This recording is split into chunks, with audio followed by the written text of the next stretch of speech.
Numbers, chapters 23 and 24. And Balaam said unto Balak, Build me here 7 altars, and prepare me here 7 oxen and 7 rams. And Balak did as Balaam had spoken, and Balak and Balaam offered on every altar a bullock and a ram. And Balaam said unto Balak, Stand by the burnt offering, and I will go. Peradventure the Lord will come to meet me, and whatsoever he showeth me I will tell thee. And he went to a high place. And God met Balaam, and he said unto him, I have prepared 7 altars, and I have offered upon every altar a bullock and a ram. And the Lord put a word in Balaam's mouth, and said, Return unto Balak, and thus thou shalt speak. And he returned unto him, and lo, he stood by his burnt sacrifice, he and all the princes of Moab. And he took up his parable, and said, Balak the king of Moab hath brought me from Aram, out of the mountains of the east, saying, Come, curse me, Jacob, and come, defy Israel. How shall I curse whom God hath not cursed? Or how shall I defy whom the Lord hath not defied?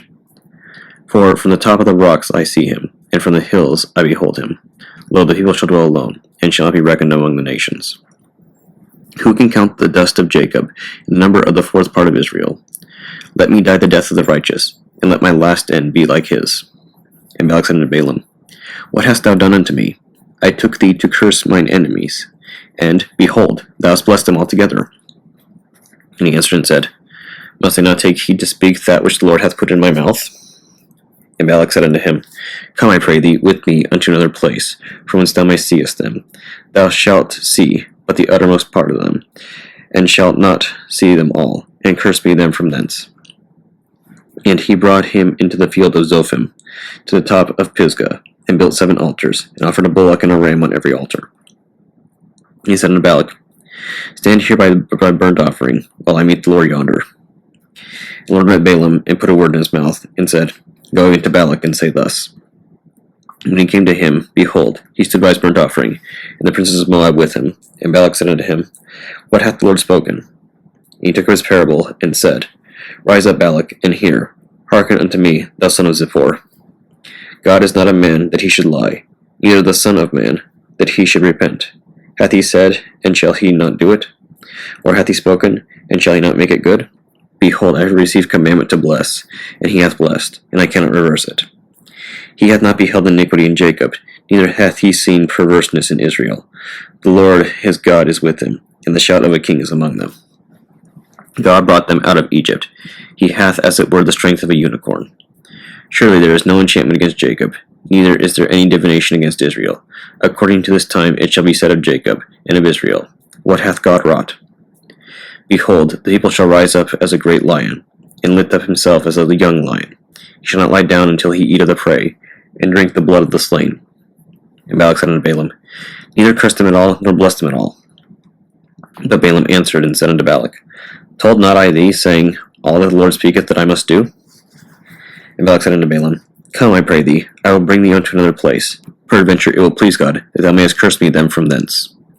And Balak brought Balaam unto the top of Peor, that looketh toward Jeshimon. And Balaam said unto Balak, Build me here 7 altars, and prepare me here 7 bullocks and 7 rams. And Balak did as Balaam had said, and offered a bullock and a ram on every altar.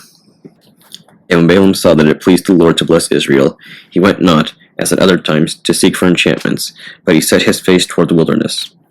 And Balaam lifted up his eyes, and he saw Israel abiding in his tents according to their tribes, and the Spirit of God came upon him. And he took up his parable, and said, Balaam the son of Beor hath said, and the man whose eyes are open hath said. He hath said, which heard the words of God, which saw the vision of the Almighty, falling into a trance, but having his eyes open. How goodly are thy tents, O Jacob, and thy tabernacles, O Israel! As the valleys are they spread forth, as gardens by the river's side, as the trees of lig and aloes, which the Lord hath planted, and as cedar trees beside the waters. He shall pour the water out of his buckets, and his seed shall be in many waters, and his king shall be higher than Agag, and his kingdom shall be extended. God brought him forth out of Egypt. He hath as it were the strength of a unicorn. He shall eat up the nations of his enemies, and shall break their bones, and pierce them through with his arrows. He couched, he lay down as a lion, and as a great lion. Who shall stir him up? Blessed is he that blesseth thee, and cursed is he that curseth thee. And Balak's anger was kindled against Balaam, and he smote his hands together. And Balak said unto Balaam, I called thee to curse mine enemies, and behold, thou hast altogether blessed them these 3 times. Therefore, now flee thou to thy place. I thought to promote thee unto great honor, but lo, Lord hath kept thee back from honor. And Balaam said unto Balak, Spake I not also to thy messengers, which thou sentest unto me, saying, If Balak would give me his house full of silver and gold, I cannot go beyond the commandment of the Lord, to do either good or bad of mine own mind. But the Lord saith, That will I speak. Now behold, I go unto my people. Come therefore, and I will advertise thee what this people shall do to thy people in the latter days. And he took up his parable and said, Balaam, the son of Beor, hath said, and the man whose eyes are open hath said. He hath said, which heard the words of God, and knew the knowledge of the Most High, which saw the vision of the Almighty, falling into a trance, but having his eyes open. I shall see him, but not now. I shall behold him, but not nigh. There shall come a star out of Jacob, and a scepter shall rise out of Israel, and shall smite the corners of Moab, and destroy all the children of Sheth. And Edom shall be a possession. Seir also shall be a possession for his enemies, and Israel shall do valiantly. Out of Jacob shall come he that shall have dominion, and shall destroy him that remaineth of the city. And when he looked on Amalek, he took up his parable, and said, Amalek was the first of the nations, but his latter end shall be that he perish forever. And he looked on the Kenites, and took up his parable, and said, Strong is thy dwelling place, and thou puttest thy nest into a rock. Nevertheless the Kenites shall be wasted, until Ashur shall carry thee away captive. And he took up his parable, and said, Alas, who shall live when God doeth this? And ships shall come from the coast of Kittim, and shall afflict Ashur, and shall afflict Eber, and he also shall perish forever. And Balaam rose up, and went, and returned to his place, and Balak also went his way.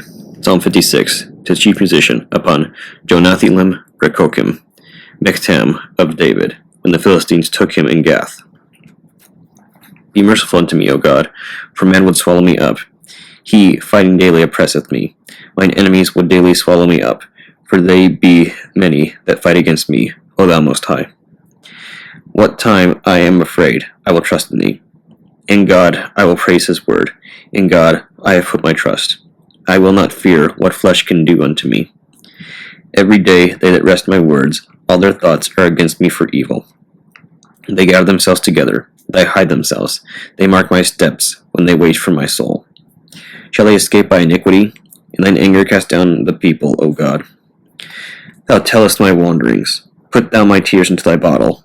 Are they not in thy book? When I cry unto thee, then shall my enemies turn back. This I know, for God is for me.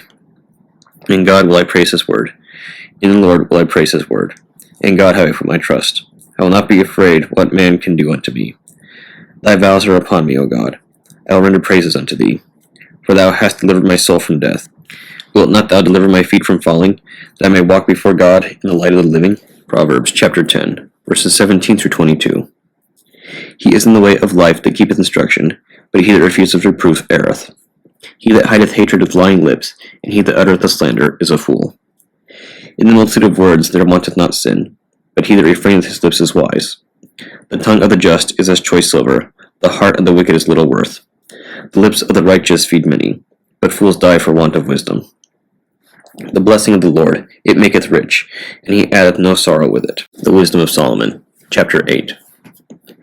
Wisdom reacheth from one end to another mightily, and sweetly doth she order all things. I loved her, and sought her out from my youth. I desired to make her my spouse, and I was a lover of her beauty. In that she is conversant with God, she magnifieth her nobility. Yea, the Lord of all things himself loved her. For she is privy to the mysteries of the knowledge of God, and a lover of his works. If riches be a possession to be desired in this life, what is richer than wisdom, that worketh all things? And if prudence work, who of all that are is a more cunning workman than she? And if a man love righteousness, her labors are virtues, for she teacheth temperance and prudence, justice and fortitude, which are such things, as men can have nothing more profitable in their life. If a man desire much experience, she knoweth things of old, and conjectureth aright what is to come. She knoweth the subtleties of speeches, and can expound dark sentences. She foreseeth signs and wonders, and the events of seasons and times.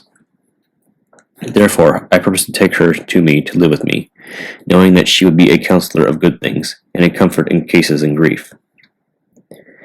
For her sake I shall have estimation among the multitude, and honor with the elders, though I be young.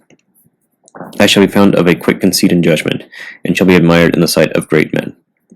When I hold my tongue, they shall bide my leisure, and when I speak, they shall give good ear unto me. If I talk much, they shall lay their hands upon their mouth. And moreover, by the means of her I shall obtain immortality, and leave behind me an everlasting memorial to them that come after me. I shall set the people in order, and the nations shall be subject unto me. Horrible tyrants shall be afraid, when they do but hear of me. I shall be found good among the multitude, and valiant in war. After I am come into mine house, I will repose myself with her, for her conversation hath no bitterness, and to live with her hath no sorrow, but mirth and joy.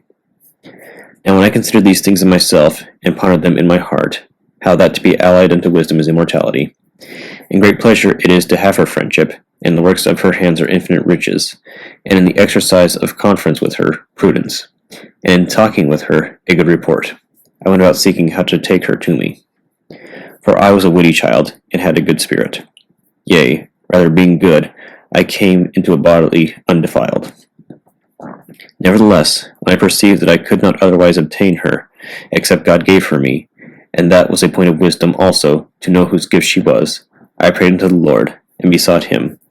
With my whole heart, I said,